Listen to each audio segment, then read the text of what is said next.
Everyone expected a standard hearing at talking points, interruptions, nothing new. But the moment Jasmine Crockett straightened her papers, something in the room shifted. You could feel it. Not loud, not sudden, but palpably, like the air just got heavier. C-SPAN was live. Phones were recording. Reporters in the back row scribbled out of habit, until Jasmine leaned forward, adjusted her glasses, and spoke into the mic. "Thank you, Mr. Chairman," she began, calm and steady. "I'd like to address what I believe is a serious misuse of public trust by a member of this chamber." Heads turned. Marjorie Taylor Greene looked up. "I'm referring to Representative Marjorie Taylor Greene," Jasmine continued, "and a series of financial inconsistencies I believe warrant public examination." A ripple went through the room. "You've got nothing but air," Greene snapped across the table. Jasmine didn't flinch. "I have records, not rumors." She held up a slim folder. "And I'd appreciate the chance to finish without interruption." The chair tapped his gavel. "Order.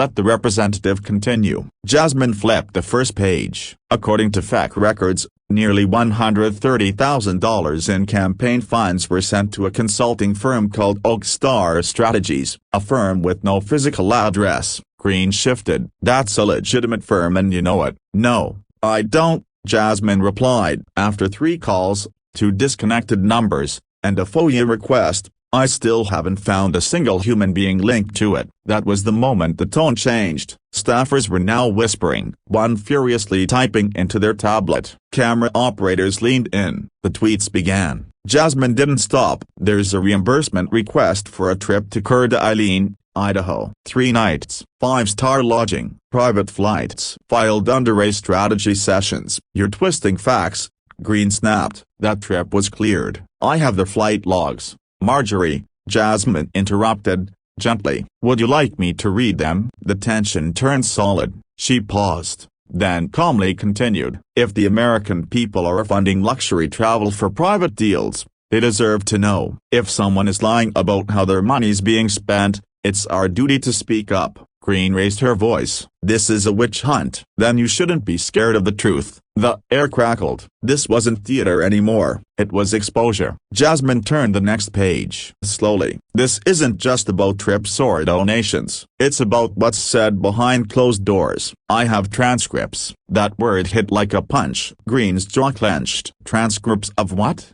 she demanded. "Phone calls," Jasmine said. "March 9 and July of last year. Conversations discussing how to funnel PAC money toward personal real estate." A gasp from the gallery. "You're lying," Greene barked. "This is fiction." Jasmine didn't respond. She slid the printout down the table. "For the record, I've submitted this to be added to the official hearing documents, verified by 2 sources." Greene looked around. Nobody came to her defense. In the March call, a staffer of Rep. Greene discusses rerouting $20,000 from the Freedom Rising PAC to a Florida LLC owned by her brother-in-law. The quote, "We need it for the beach house. She's got contractors waiting." Silence. Greene stood up. "This is slander. I don't even have a brother-in-law." Jasmine lifted another page. "Ronald Edgerton, married to your husband's sister, Dulca Bay Rise Investments. It was founded 2 months before the transfer. Florida state records confirm it." Aide exited. Another started texting frantically. Reporter's pants froze mid-sentence. "You're a liar," Greene shouted. "A media-hungry liar." "Then why did the bank flag the transfer?" Jasmine asked. "Why was a fraud investigation opened, then quietly closed?" The chairman tried to interrupt. "We need No, we don't," Jasmine said. "I'm not done." July. A developer in San Diego. Same PAC. $50,000 fee-labeled security advisement. But the man on the other end of the call says he's never met Greene. No contract. No communication. "These aren't accusations," Jasmine said. "They're documented transactions. We all claim to represent the people, but if we can't investigate our own, what are we doing?" Greene was silent now, her hands flat, her lips sealed tight. But Jasmine wasn't finished. She picked up a second file. "Let's talk about the travel. The ones labeled a strategic meetings but linked to private donors, real estate brokers, and crypto investors based in Scottsdale." Greene rolled her eyes. "Crypto? Seriously?" "I am serious." April 2022. You were flown to Scottsdale on a private jet and 549TW, owned by Orbit Holdings. The owner, Leonard March, is under IRS investigation for wire fraud. The room shifted again. You stayed at the Phoenician, 3 nights, suite paid for by Orbit Holdings. Not disclosed, Greene shot back. That's not mine to disclose, he offered. Exactly, Jasmine said. Which is the problem? The chairman looked up. Still no objection. The facts were too sharp. May 2023, Sedona, another private jet, paid for by donors tied to Westbridge Energy. 2 of them had cases pending before your subcommittee. Greene's voice cracked. You know how this works. We make appearances. It's normal. Jasmine raised a hand gently. It's not the appearances, it's the pattern. Then Jasmine paused. Why did you meet with Nicholas Everall, CEO of Westbridge, 3 weeks after voting down the Clean Water Accountability Act? I didn't meet him, Greene said. Jasmine slid the photo across the table. You were photographed with him on the terrace at Ellen Canto. Posted, then deleted. Greene's lips parted, then closed again. Water in hand, no sip. This isn't about partisanship, Jasmine said. It's about trust. You build a brand on being anti-elite, anti-corruption. But what happens when that mask falls off? The silence said enough. Greene snapped. This is an ambush. You don't like the mirror being held up, Jasmine said. You're out of line. I'm finally in line, and I'm not moving. Then Jasmine dropped the final blow. Explain the third account. Atlantic East Solutions LLC, short-term rental property in Tampa. Multiple PAC deposits. Right after you voted against rental regulation. The silence was colder this time, heavier. Outside, the story was already viral. Live feeds, interrupted broadcasts. America was watching. Inside, Greene was unraveling, angry, then unsteady, then silent. The hearing recessed 15 minutes early. Jasmine packed up slowly, calm, intentional. In the hallway, Greene barked orders to her aide. Get ahead of it. We'll blame the deep state. Tell Tucker I'll come on tonight. 2 floors up, a moderate from Oregon was already on the phone. We've got to distance. That wasn't theater, that was strategy. And in a side room, Jasmine sipped coffee with her chief of staff. They're gonna call this a takedown, her aide said. Say you were planted. They can say whatever they want, Jasmine replied. But I told the truth, and I told it with receipts. And the next morning, the folder she carried held one more document, one that would burn even hotter than everything that came before. The next day, Capitol Hill didn't feel like a government building. It felt like a fuse waiting to burn out. Satellite trucks crowded Independence Avenue. Reporters huddled on sidewalks, scripts in hand. Producers barked countdowns into earpieces. The story wasn't just political anymore. It was personal, explosive, cinematic. Inside the hearing chamber, the mood was different too. Members who usually arrived late were already seated, backs stiff, eyes forward, phones off, coffee untouched. The room was full an hour early. And then Jasmine Crockett walked in. No entourage, no swagger, just a manila folder under one arm and that same unreadable calm that had thrown the entire chamber off balance the day before. Marjorie Taylor Greene was already seated in a new suit,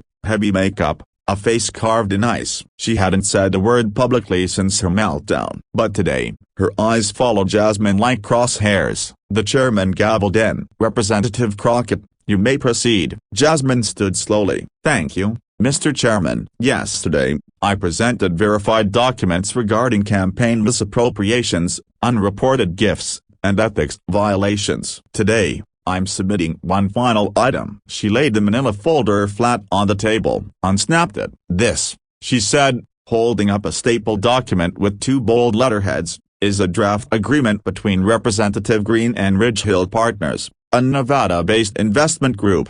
Gasps again, louder this time, even from the committee bench. The document is dated February 2023. Jasmine continued. 2 weeks before Representative Greene introduced legislation that would lower capital gains taxes on private energy holdings. No, Greene barked, standing. That's fake. That's not even my signature." Jasmine stayed steady. "We had it analyzed by an independent forensic analyst. The signature matches." She held up the page. Bold font. "Ridge Hill Partners, Horizon Aggregate Venture S named as the recipient firm, a fracking subsidiary." This agreement outlines Representative Greene's commitment to ongoing advocacy for deregulation in exchange for undisclosed equity stakes in Horizon. The language is precise, deliberate. Greene shook her head, mouth open, but the words didn't come. "Let me be clear," Jasmine said, her voice tightening. "This isn't a suggestion. This is a written agreement, a pre-legislation promising financial gain in exchange for policy influence." The chairman leaned forward. "Representative Greene,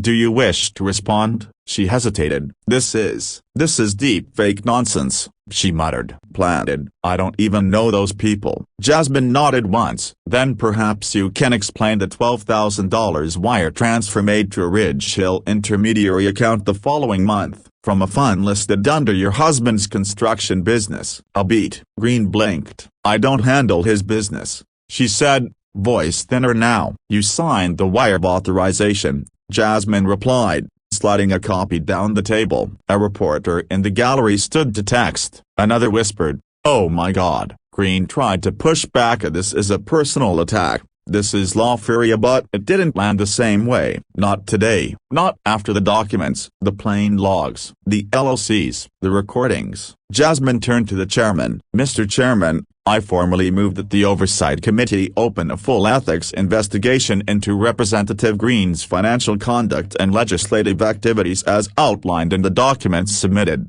The chairman didn't respond immediately, but others did. Representative Wilcox, a conservative-leaning centrist, spoke first. "Seconded." Gasps again. Even the chair looked stunned. "A formal motion. On record. On camera." Greene stood up again. "This is political assassination. I will not be tried on rumors and forged papers." "They're not forged," Jasmine said plainly. "And I'm not your jury." The chairman banged the gavel for order, but it wasn't to order anymore. It was unraveling. And outside, the media had already caught up. News banners were flashing. "Crockett submits ethics complaint against Greene." Explosive documents tie Greene to deregulation profiteering. In a side hallway, Greene's communications director muttered, "It's over." Her lawyer just stared ahead. "We can still control the narrative," Greene said breathlessly. "Get me on Hannity. Get me on Newsmax." "You don't need airtime," her lawyer replied coldly. "You need counsel." Meanwhile,